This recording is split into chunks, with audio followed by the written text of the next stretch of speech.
Good morning, students. Today I am going to discuss about past continuous tense. What is the difference between saying I walked and I was walking? Both of these sentences refer to actions that happened in the past. This means that the verb or action word is in the past tense. Okay? But why there are two different ways of saying I walked and I was walking? Well, the answer is because there is more than one form of the past.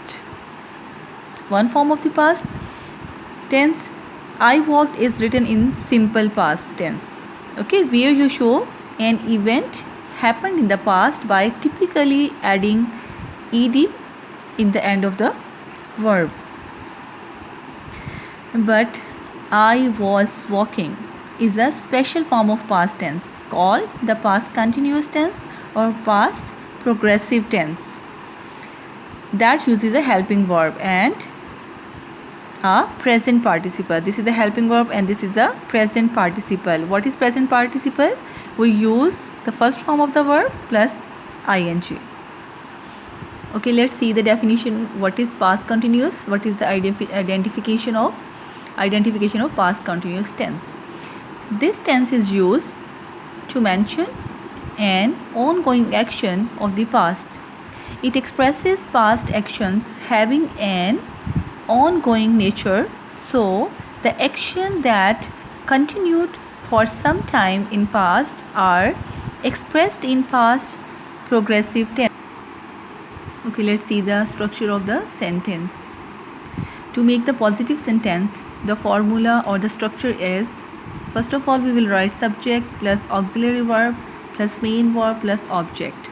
Okay, what subject means he, she, it, I, we, they, you, or any name. Plus we will write was or were, and plus main verb will be present participle.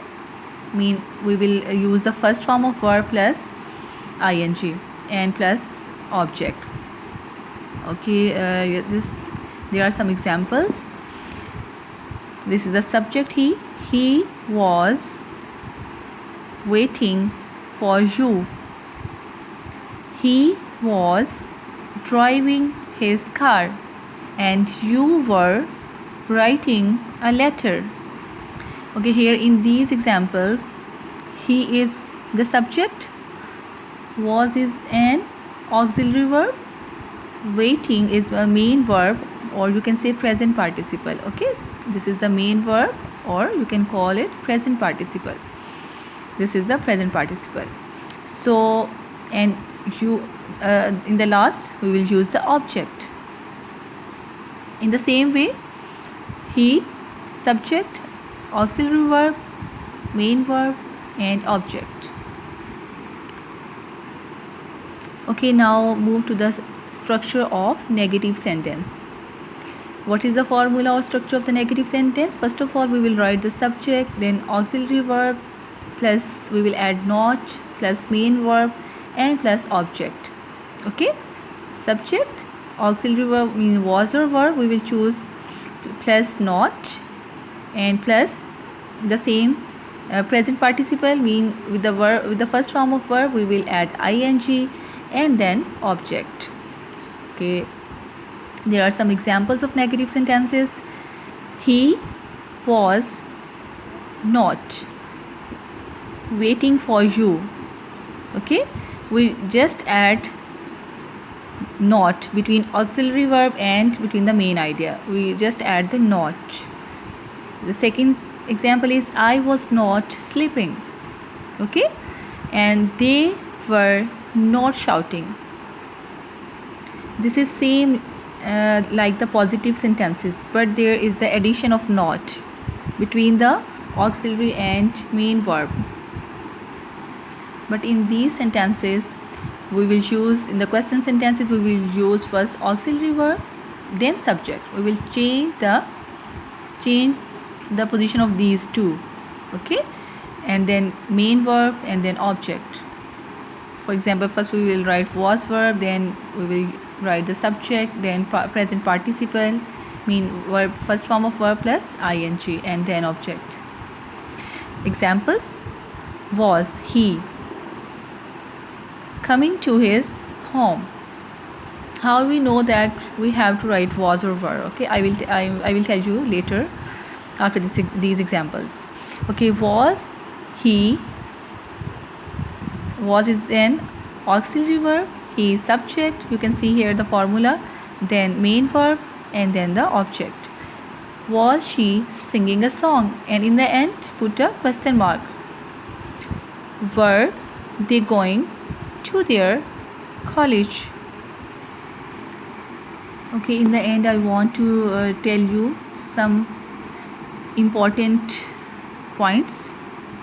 Okay, for example, there are some verbs to which you just have to add ing. Okay, I write two verbs over here to which you have to which you have to only add ing. For example, this is walk, you just add ing in the end of the verb, because with the first form of verb we have to add ing. So with the first form of verb we add ing. These are simple. But if the verb end in e, you drop it, you drop the e.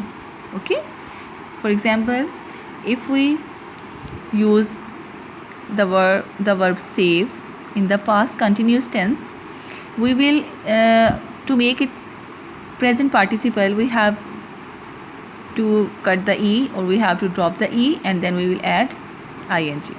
Okay, we will drop the e.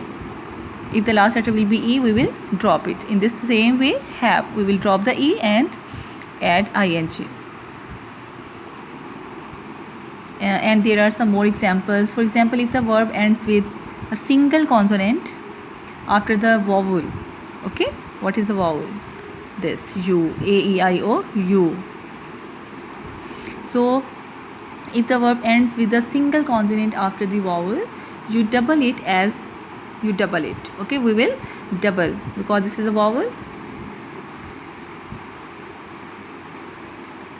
This is also.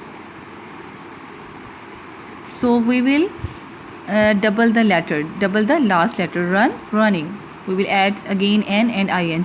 Swim, we will again add m and then ing.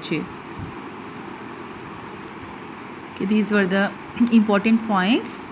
Okay, these are very important points you have to keep in mind when you are changing, converting, or when you are using past continuous tense.